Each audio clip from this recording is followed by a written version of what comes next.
So, welcome to the retreat day for Discovering Buddhism, How to Generate Bodhichitta.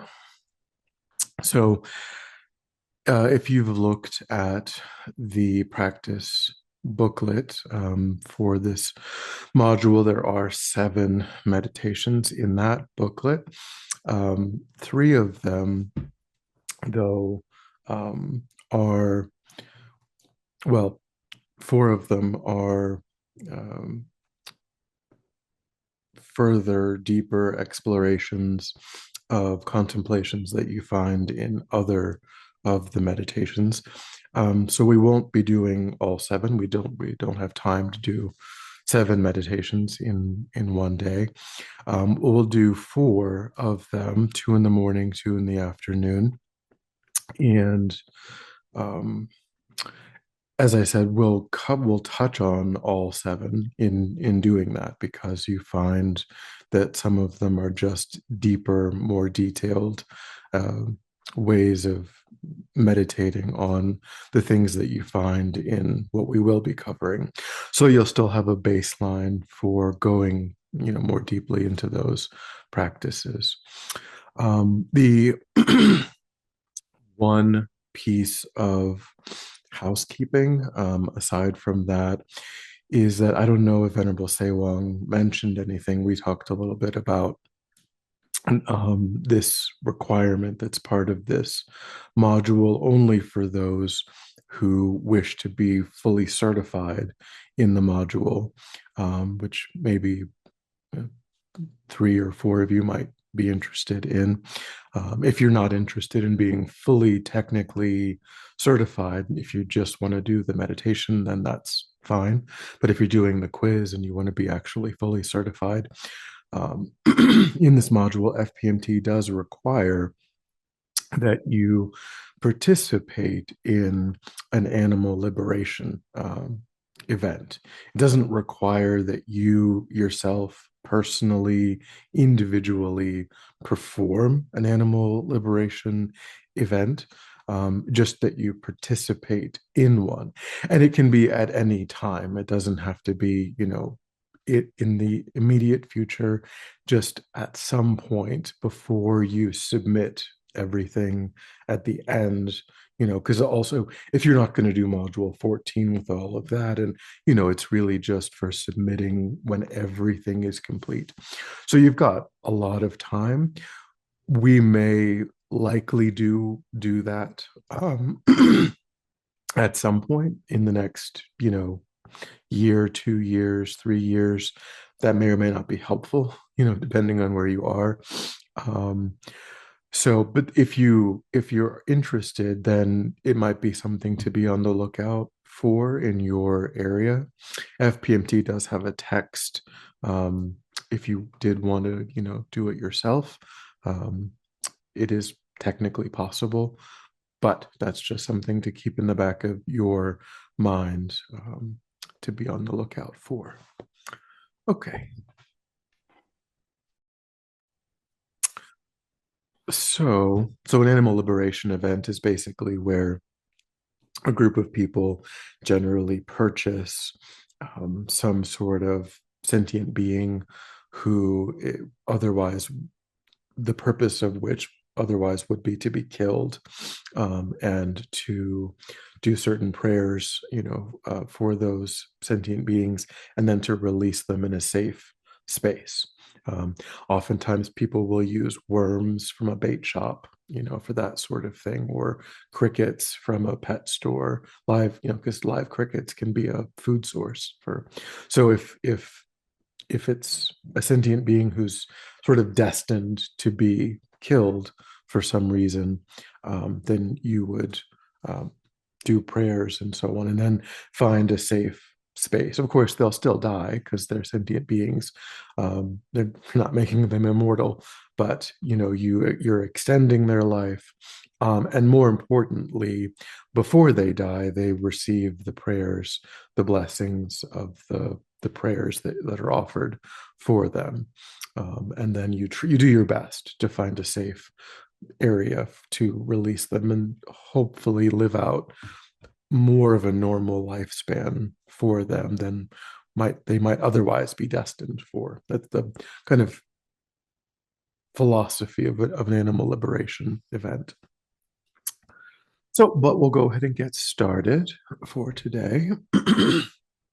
So we'll start by doing the preliminary prayers and setting our motivation. So we'll start by taking refuge, generating bodhicitta, offering the mandala. So I'll screen share that.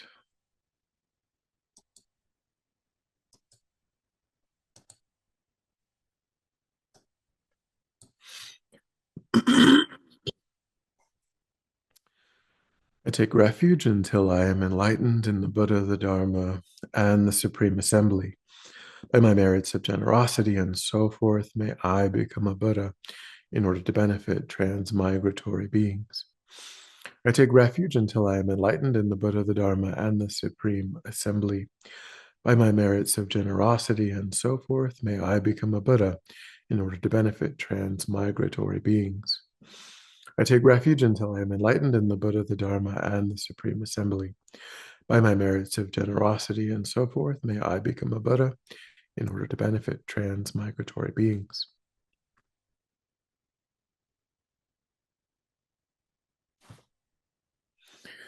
This ground is blessed with scent and with flowers strewn, adorned with Mount Meru, the four continents, the sun, and the moon.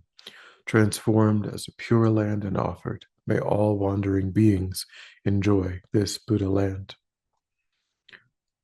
Those objects of my mind's three poisons, coveted friend, foe, and stranger, my body, wealth, worldly pleasure, without a feeling of loss, I surrender. Receive them, please, and free all beings from their bondage. Idam Guru Mandala Kam Niryatayami. And then we will, as we do, we'll recite the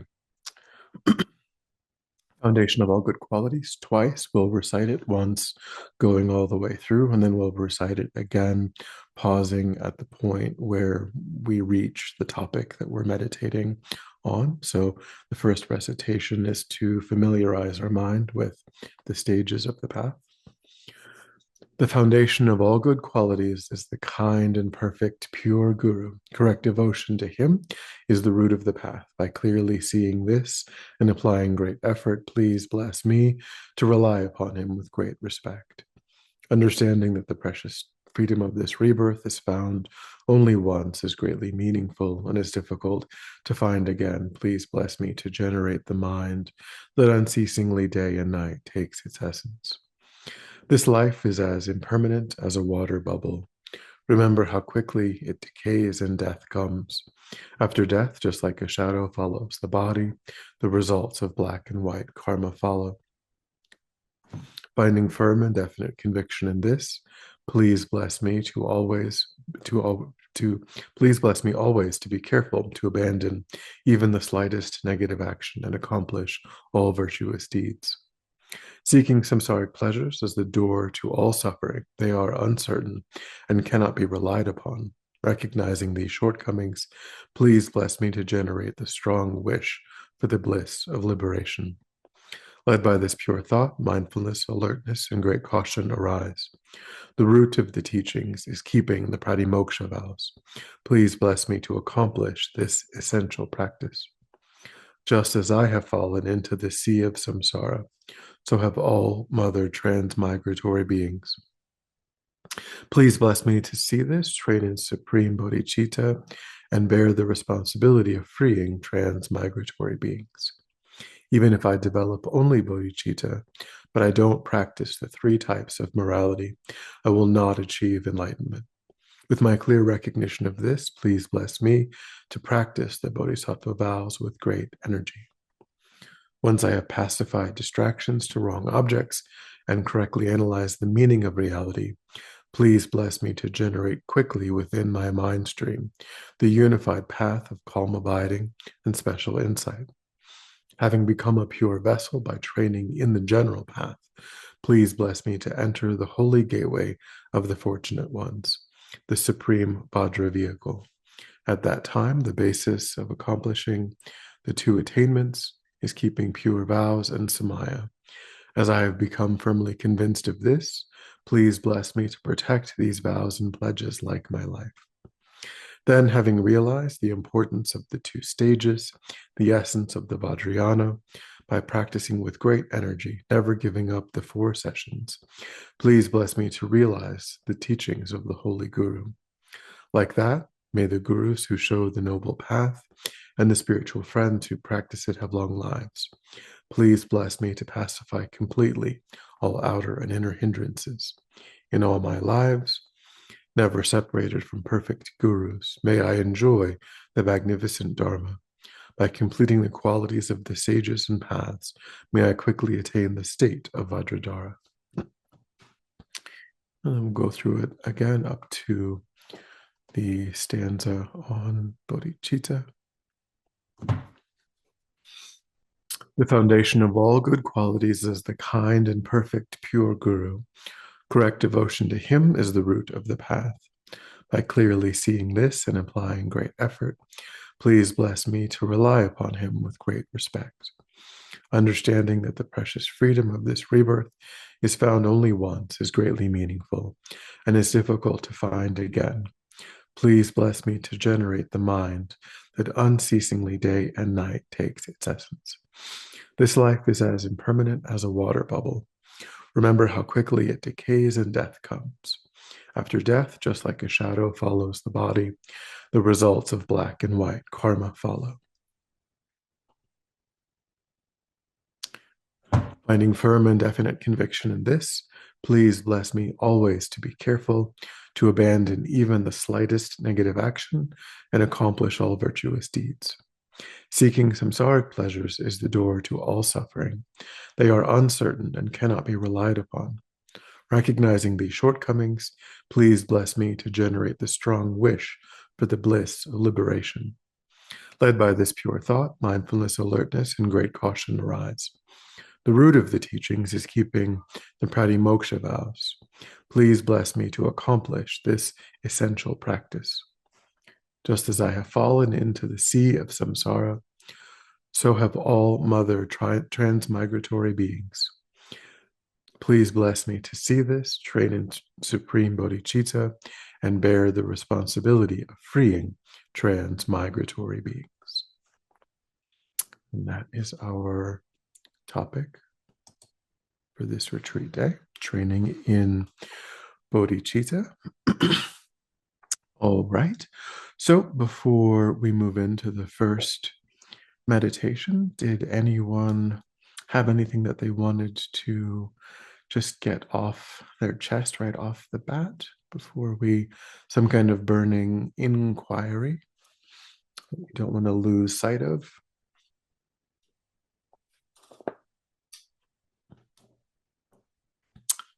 Nope. All right. So then let us get into a meditation posture as best we can for our environment.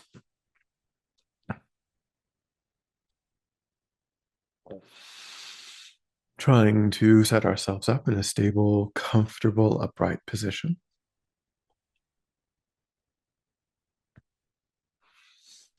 Let me take a moment to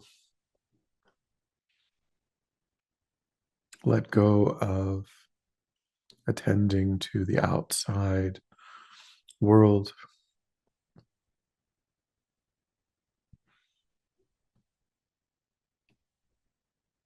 Allowing sights and sounds in our environment to be as they are. No need to investigate. Constraining our awareness just to the body and mind.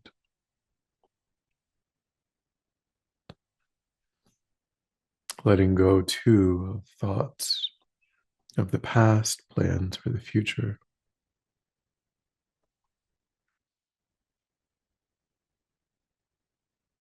Concentrating our awareness in the present by attending closely to the physical sensation that accompanies the in-breath and the out-breath in the space around the opening of the nostrils. breathing naturally, normally, just attending to whatever sensations arise, giving ourselves the instruction to notice quickly when anything other than that one physical sensation is arising in the mind. And then, without judgment or frustration, to lift our awareness up from those distractions, to place it gently but firmly, again and again on the breath. Take a couple of minutes to settle the mind.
And then, when the mind feels more calm, we'll generate a broad altruistic motivation for our time together today. So, the most sublime motivation is bodhicitta, the wish to completely develop one's own capacity in order to have the skills, the tools, the ability, the power to be of perfect, limitless benefit to sentient beings.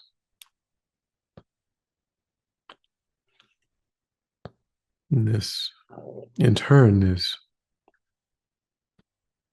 dependent upon the mind of renunciation, the mind of definite emergence, the wish to definitely emerge from suffering,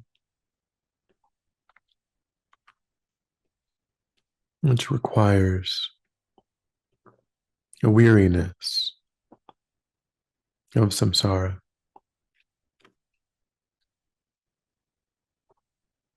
giving up on the idea that there's some way of amassing certain causes and conditions within samsara that work,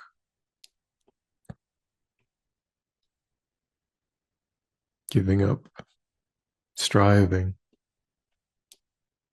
for more and more samsara,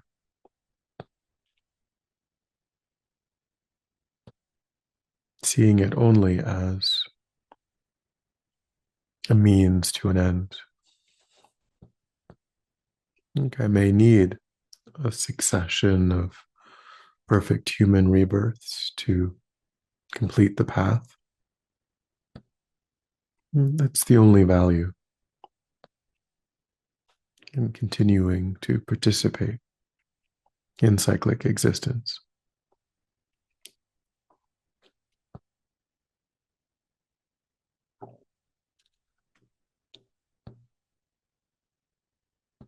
So we try to generate that motivation, seeing enlightenment as the only real answer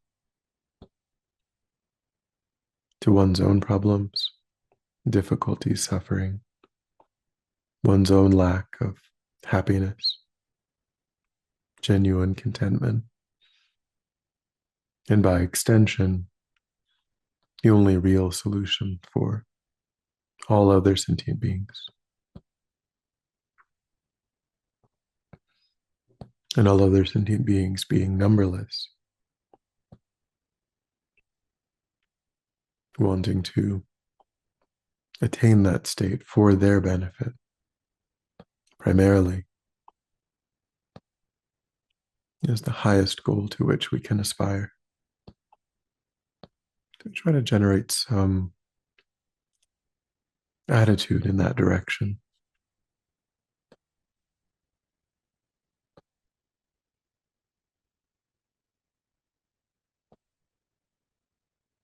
Thinking, may I develop that realization in my mind.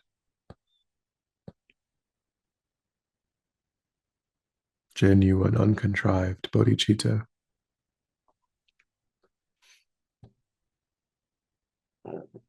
So that all of my actions become wish fulfilling for sentient beings. Every action of body, speech, and mind would then be motivated only by doing whatever is necessary to achieve enlightenment for the benefit of others.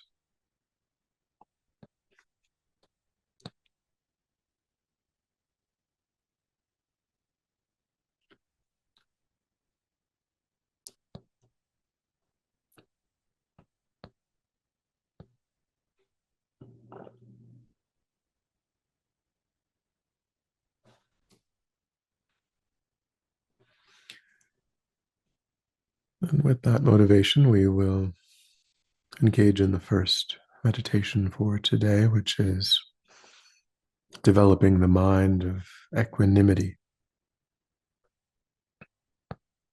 trying to overcome our natural inclination or natural bias to put other sentient beings in the categories of friend, enemy, and stranger. This is the necessary foundation if we wish to achieve the mind of bodhicitta, which necessarily we must not leave any other sentient beings out of our wish to benefit them. We must have a completely impartial mind. It's the most immediate precondition. So imagine in your space, there's three people seated in front of you, facing you. They represent these categories of friend, enemy, and stranger. So on your right is a dear friend.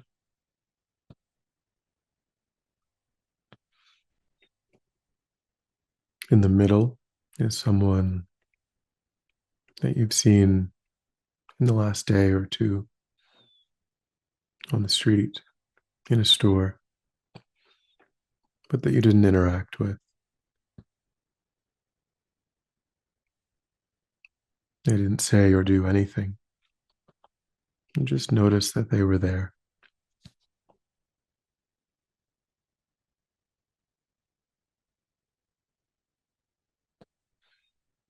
And then facing you on the left side is someone in your life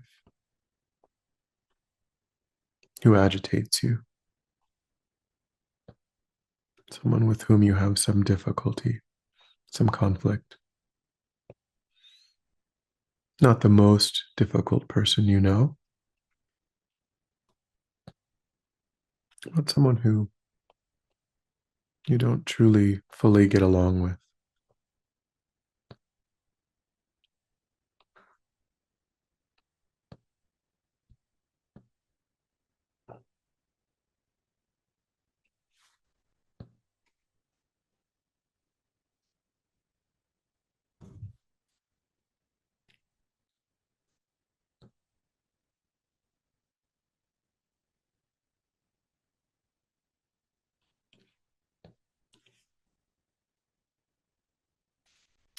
And then turn your attention to your friend, your dear one.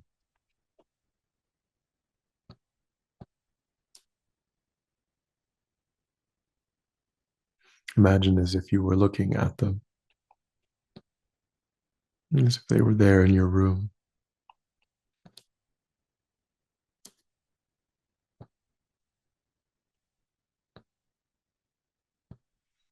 And notice how there's feelings of warmth that arise in the mind, feelings of comfort, safety,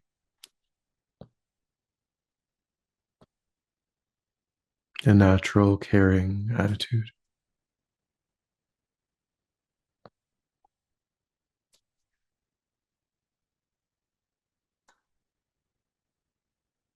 And try to focus on the way that you naturally respond.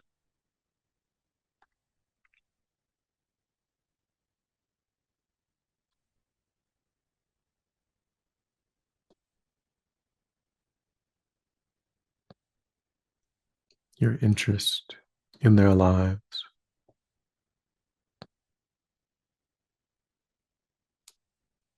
your wish to benefit them.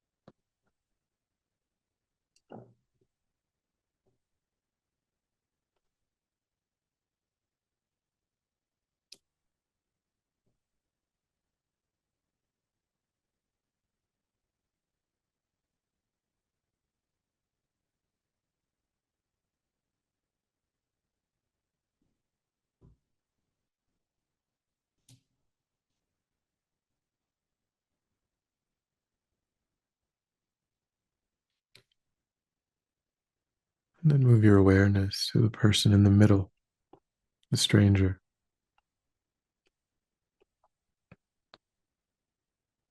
Notice how the mind shifts, how it cools, a sense of distance that arises.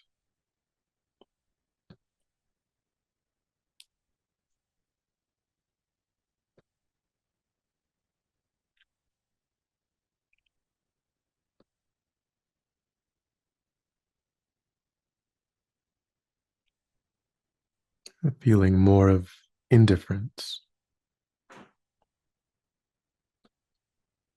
This person is just in the background of your life.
And then move your awareness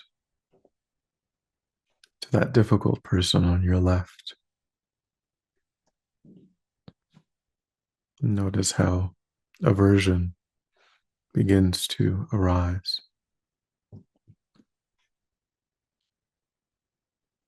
And wish to be separated from them. Perhaps feelings of hurt, anger.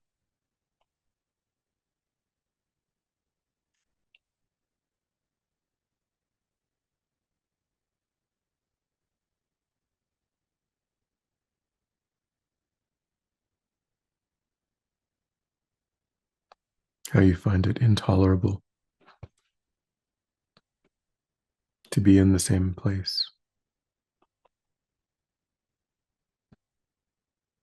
Or at least you wish to interact only briefly.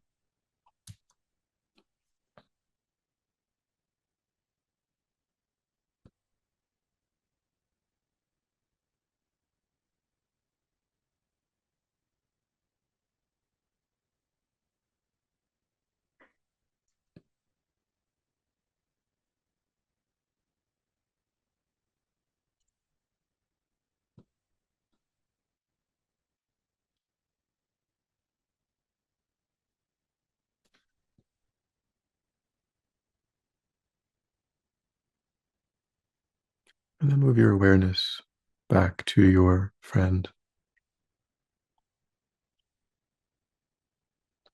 And imagine in your relationship with this person that they say or do something hurtful.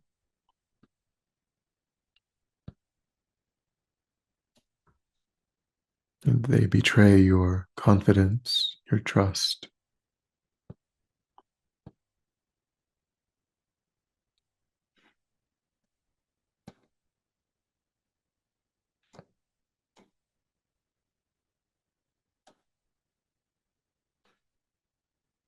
And think of times in this life when that has happened with other friends.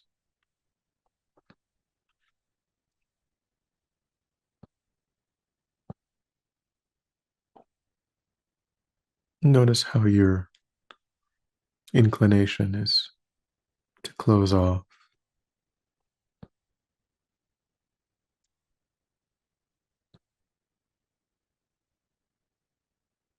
Your feelings of warmth might completely disappear, perhaps for a time, perhaps completely.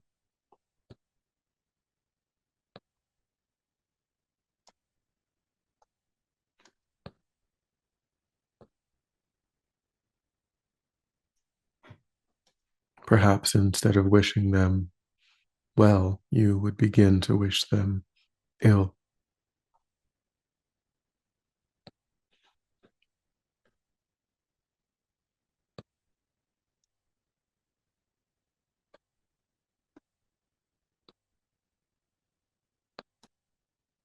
And think, where is that friend now?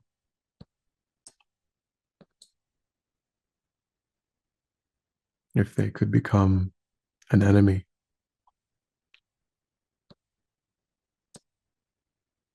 And think too that you may simply grow apart.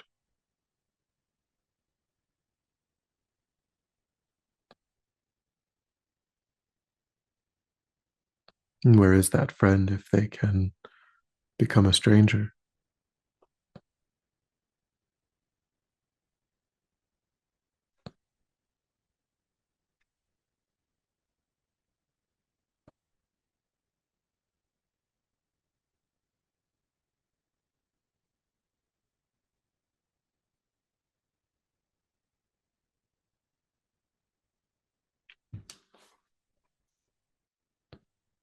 And recognize that that warm-heartedness is primarily driven by the ego.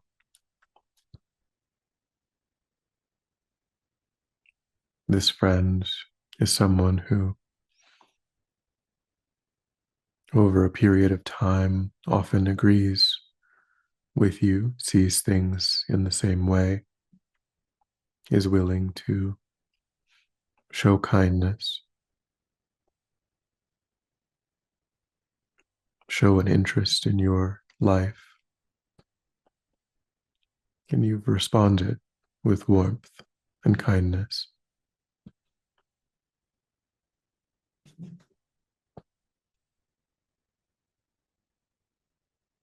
But if it could be so easily lost,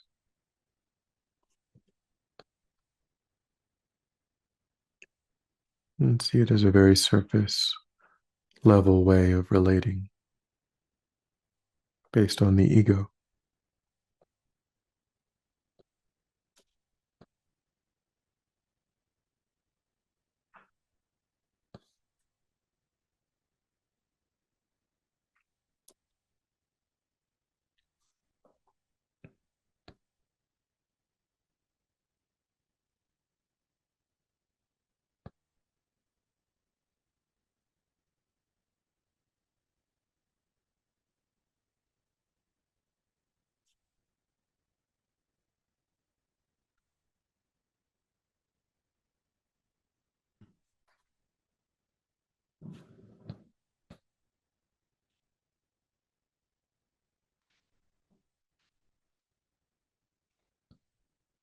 Then turn your mind to the stranger in the middle. Imagine that you see them again, and that they come up to you and say something kind, compliment you, that they express a common interest. And you strike up a conversation. And gradually, over time, you could become close.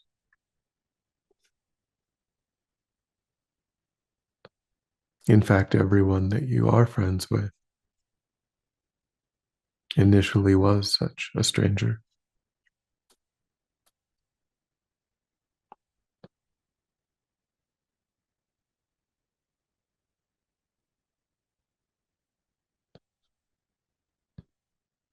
Notice how that feeling of indifference would disappear, would be replaced with warm-heartedness,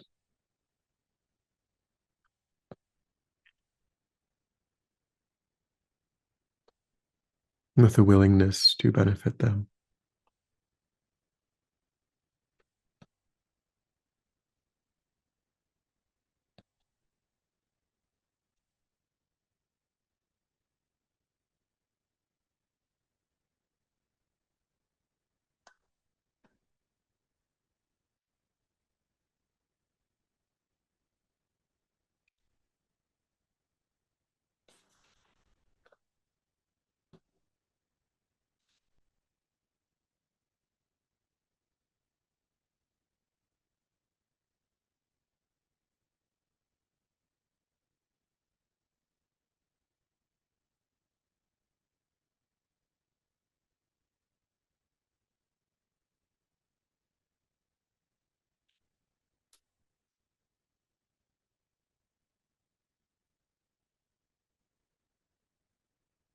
And then bring your awareness to the difficult person on your left.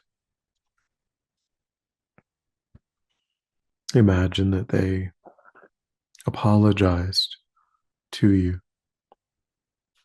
for their behavior,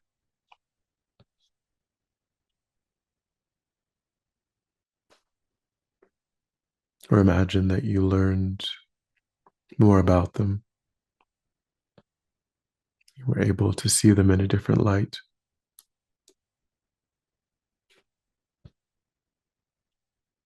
Perhaps understand that they're going through a difficult time.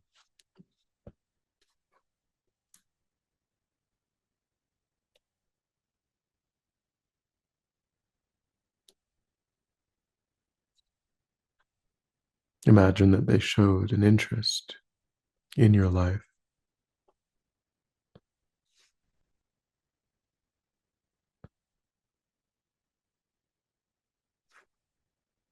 they too could become a close friend over time.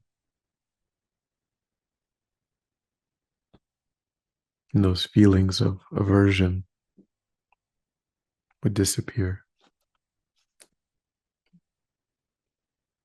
and perhaps be replaced eventually with strong feelings of care.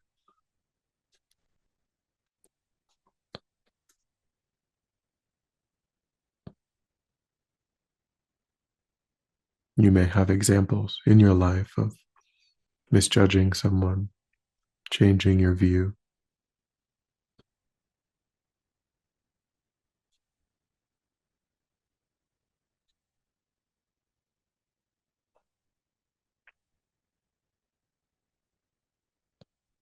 And when we reflect on these categories,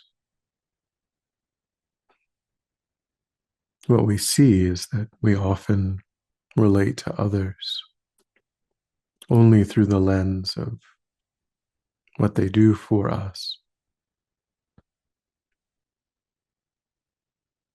When we have common interests, when people are kind, polite, caring, then that sparks feelings of warm-heartedness. We reciprocate. When people act against our interests, we respond with aversion, dislike.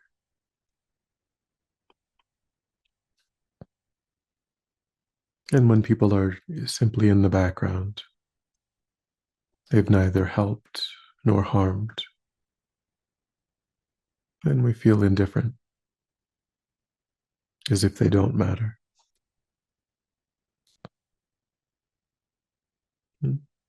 It's the ego that is driving all of these choices, these ways of relating.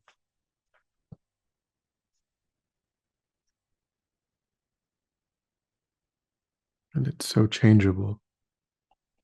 Even in one moment, people can move from category to category. So meaningless.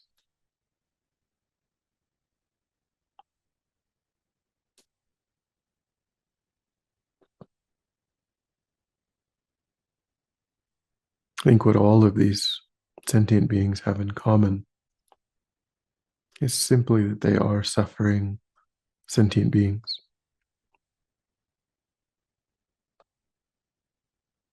Whether they help, whether they harm, whether they do neither, they're all suffering sentient beings.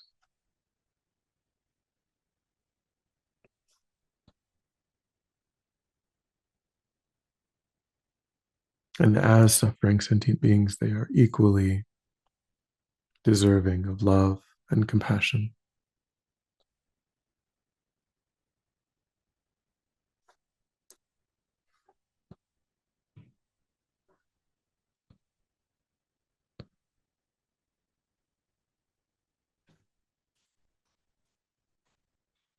They all wish to be happy. They all wish to be free of suffering. And their claim is equal to one's own.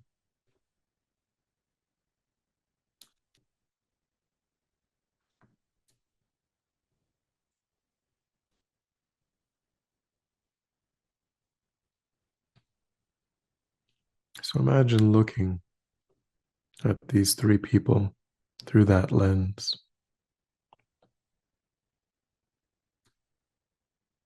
trying to have a sense of equal regard.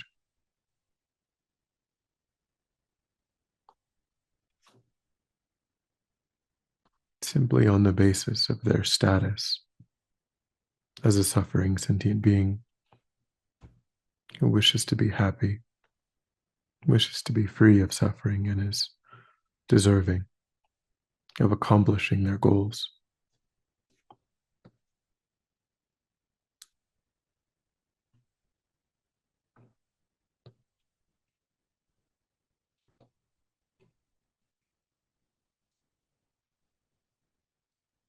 Try to absorb the mind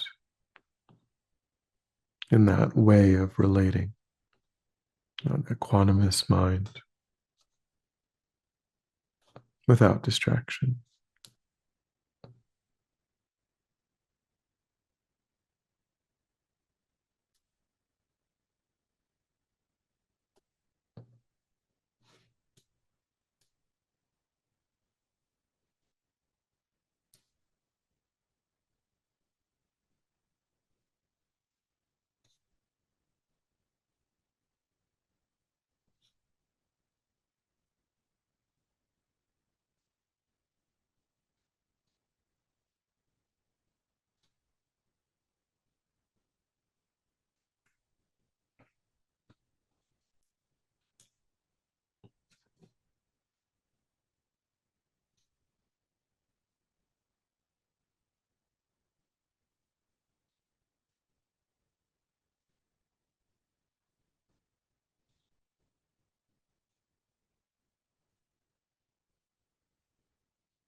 And then when you're ready, we'll come back together.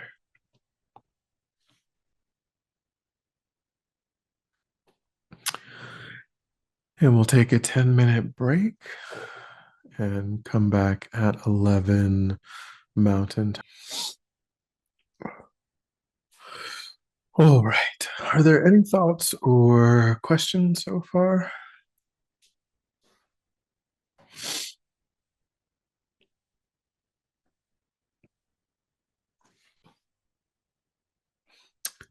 Oh, all right. So the next meditation will be the 7-point cause and effect meditation, or 6 points and one effect, different ways of talking about it. The seventh step is actual bodhicitta. There's 6 preliminary steps that lead to the effect of bodhicitta, or the result of bodhicitta. So that will be the next meditation. So try to, again, get into a comfortable position.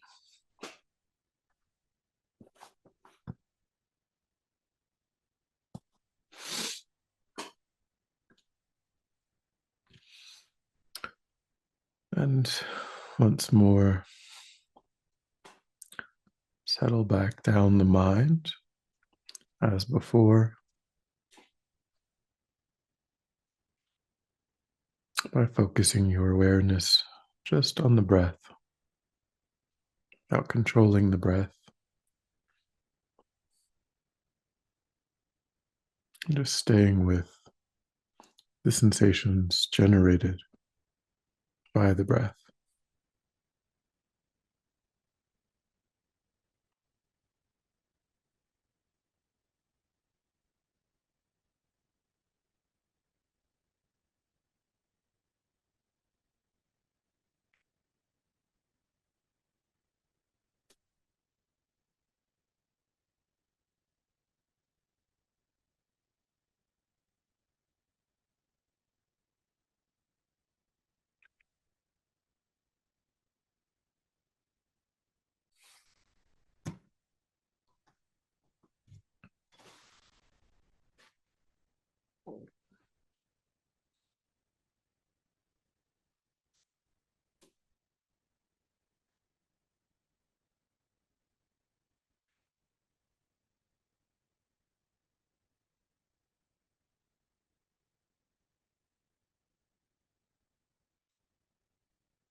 And then reassert your altruistic motivation,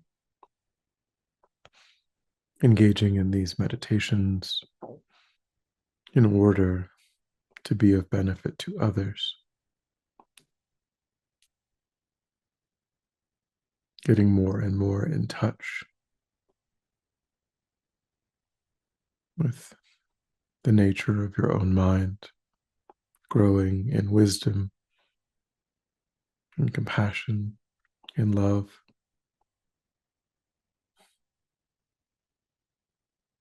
in order to benefit those around you.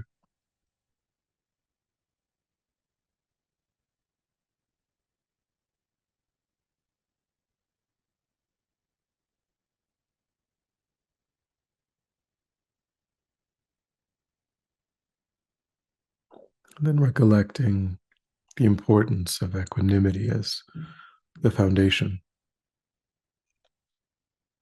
giving up partiality,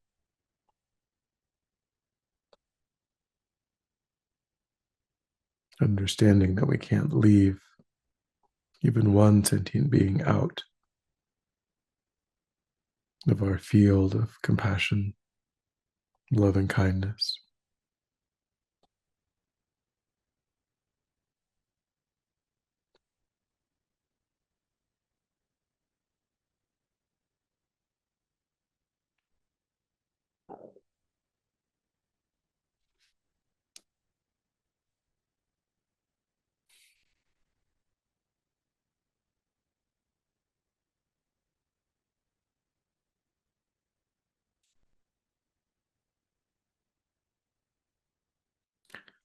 The first step in this meditation is to recognize that all sentient beings have played the role of caregiver, mother, father, caregiver.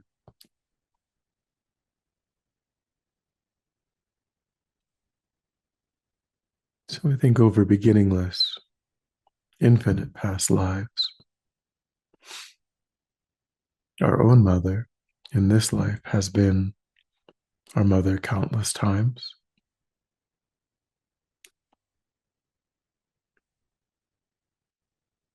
protecting us in the womb, giving birth to us, feeding us from her body, keeping us safe and warm, protected,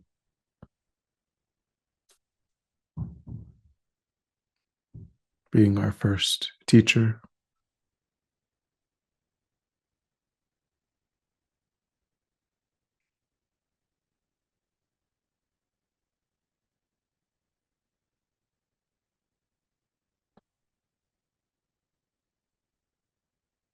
But over the infinity of previous lives, so too have every other sentient being had opportunities to play that same role.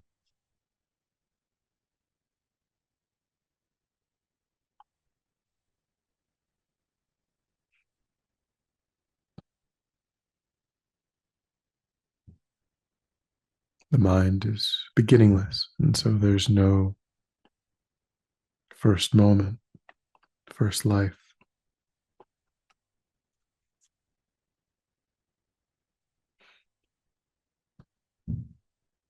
So everyone that we meet has had that same opportunity to be in relation to us in that same way. Not just once, but countless times.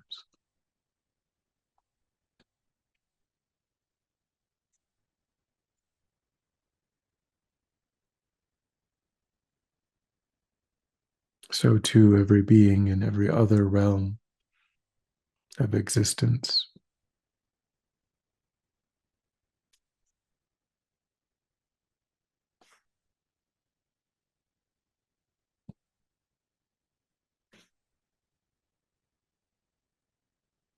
Try to see this as simply logically, mathematically true,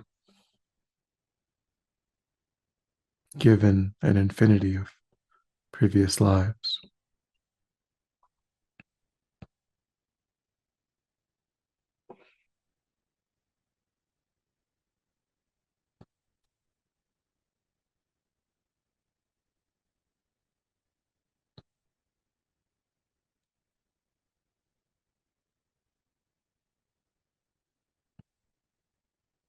And then focus on all of those specific kindnesses shown to us in that relationship,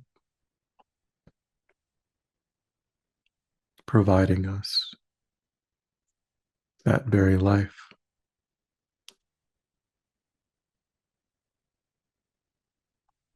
taking care of us when we were helpless, vulnerable, unable to feed or clothe ourselves,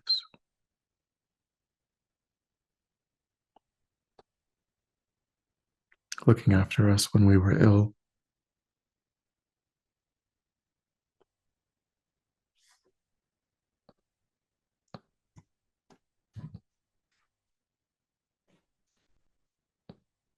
You can think really each day for years we would have died had we not been looked after. So our lives were saved every day for years and years.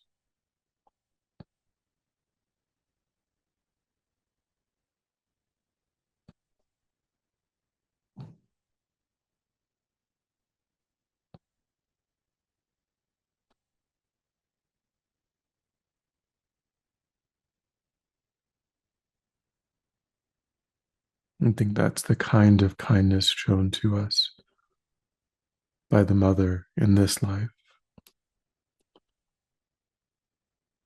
but also by every other sentient being in the past.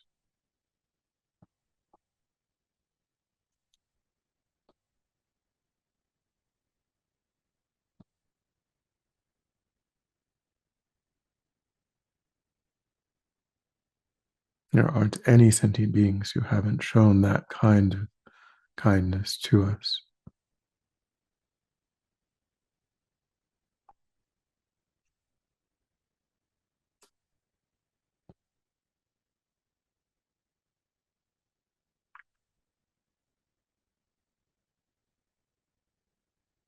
Make those examples from your own life and try to generalize them.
and then generate a strong wish to repay that kindness.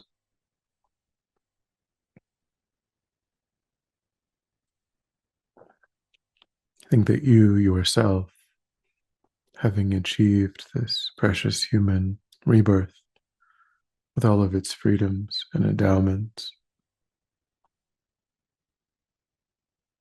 having met the teachings, being able to receive teachings from incredible living masters, having all of the necessary inner and outer conditions to devote yourself to spiritual practice. I think that the best way to repay that kindness is to install sentient beings in a state of true happiness, complete freedom from suffering.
And reflect on all of the ways in which sentient beings are bereft of true, uncontaminated, perfect happiness. Now, their happiness comes from fleeting sensory experiences,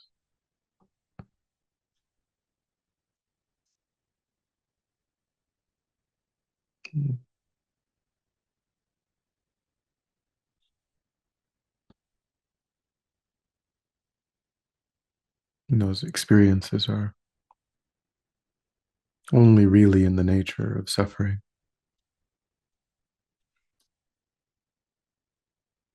giving rise to desire, clinging,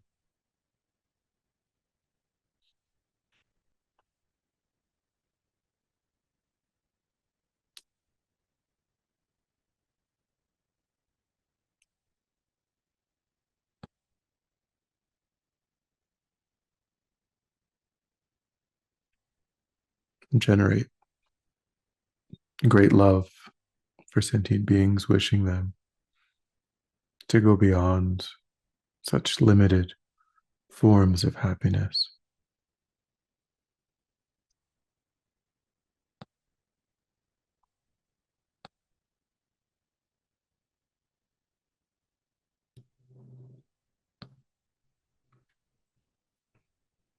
I think I myself will cause them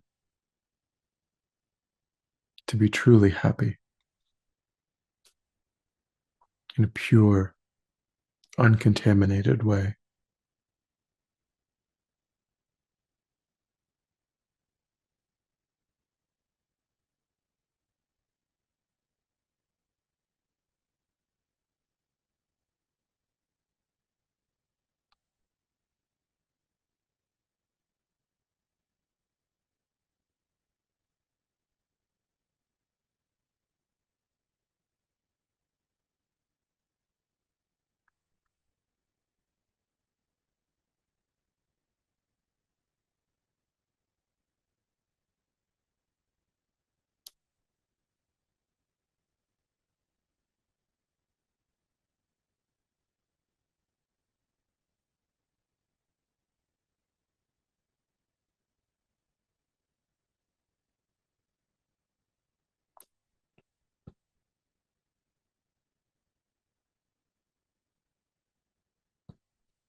I think not only are sentient beings bereft of true happiness, but in their lives, again and again without choice, great suffering is pouring down like rain.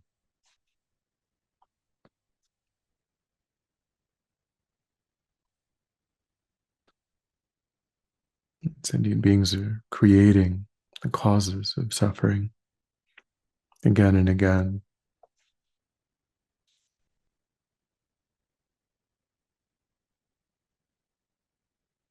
being under the influence of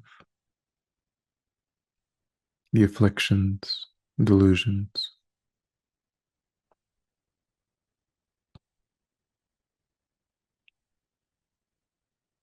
taking rebirth again and again in different realms, cycling endlessly, pointlessly.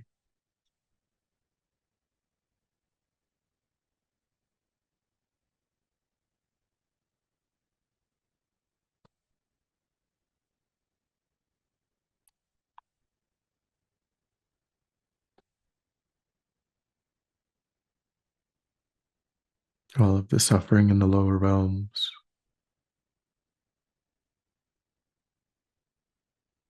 and suffering of the animal realm, hungry ghost realm, the hell realm, these realms where most sentient beings reside most of the time.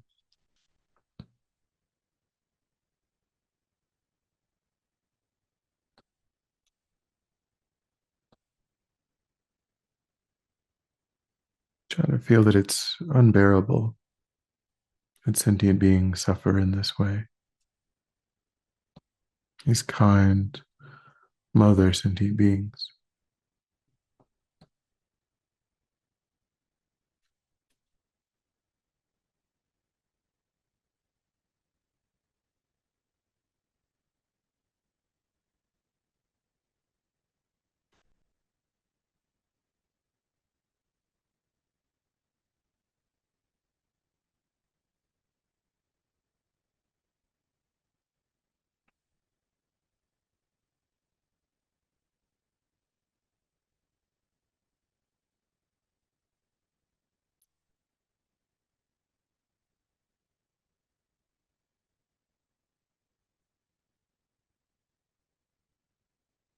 And think I myself will cause them to be free of all of this mass of suffering.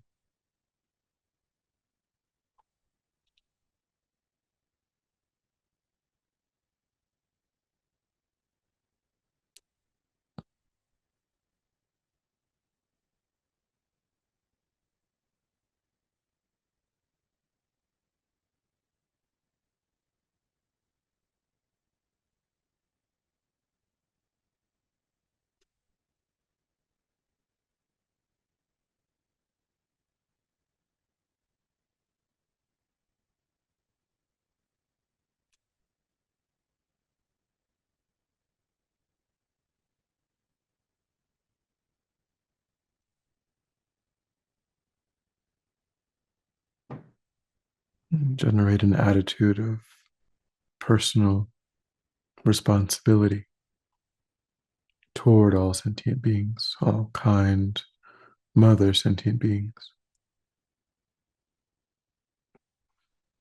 Thinking it's not sufficient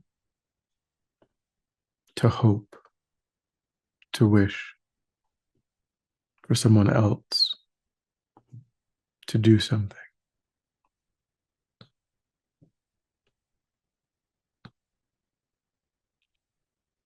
If I saw my own mother slipping off of a precipice or drowning in a lake, I would act.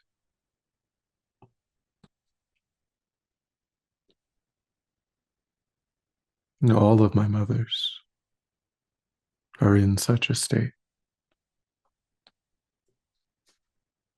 so I must act.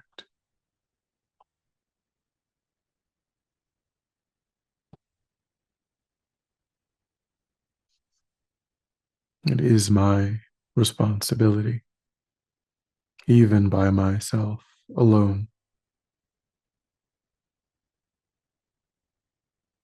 to bring all sentient beings to a state of perfect happiness,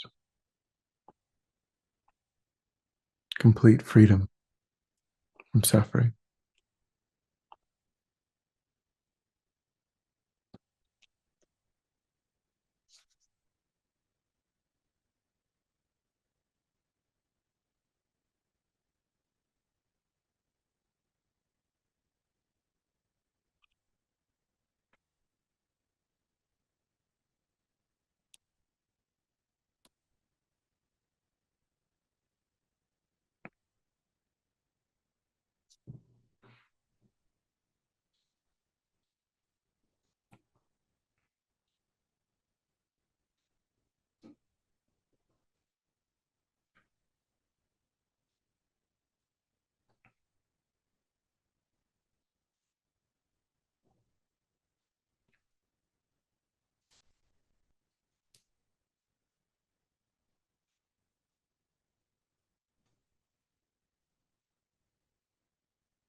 And then think what this means is that sentient beings must achieve enlightenment.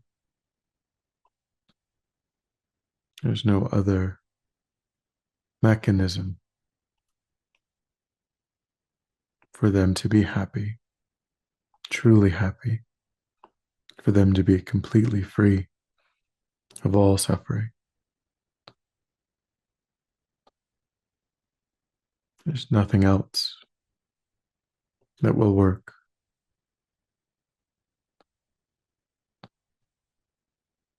But I myself, in my current state, am unable to bring that about.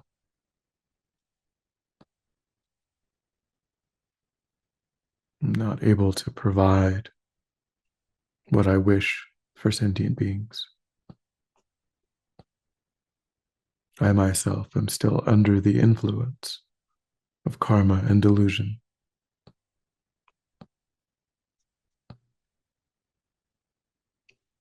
and therefore limited.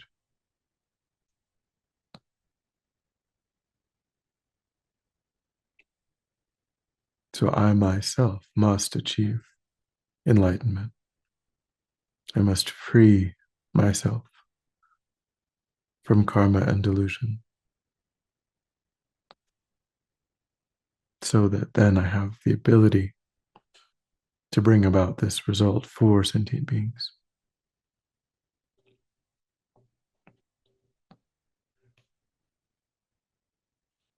So generate an unshakable resolve to do whatever is needed to quickly achieve your own enlightenment, to gain the ability to lead all sentient beings to their enlightenment. And rest your mind in that determination.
And then when you're ready, we'll come back together.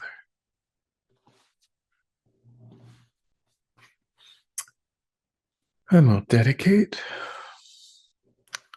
So recollect your altruistic motivation and think that by having engaged in these contemplations, you've actualized that motivation, which has generated positive energy in your mind. And think that you freely offer the fruit of your practice, that positive energy, for the benefit of all sentient beings without exception. Thinking strongly, when this positive energy ripens, may it serve as a cause and condition to eliminate war and conflict, poverty, famine, disease, disasters, all painful inner and outer conditions. May it fully ripen the minds of all sentient beings. May they quickly meet perfect teachers and arise in the state of full enlightenment. May I too achieve the state of enlightenment so that I might work for the benefit of sentient beings perfectly. May any obstacles facing the Guru's long life be completely dispelled. And may I and all sentient beings in this moment come under the joyful care and guidance of enlightened beings. May we be guided and protected until we swiftly achieve that state of enlightenment.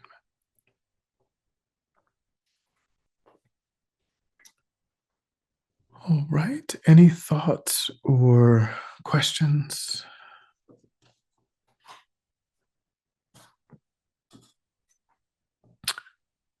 Nope. So we'll break for lunch and we'll come back at 1 o'clock instead of 1:30.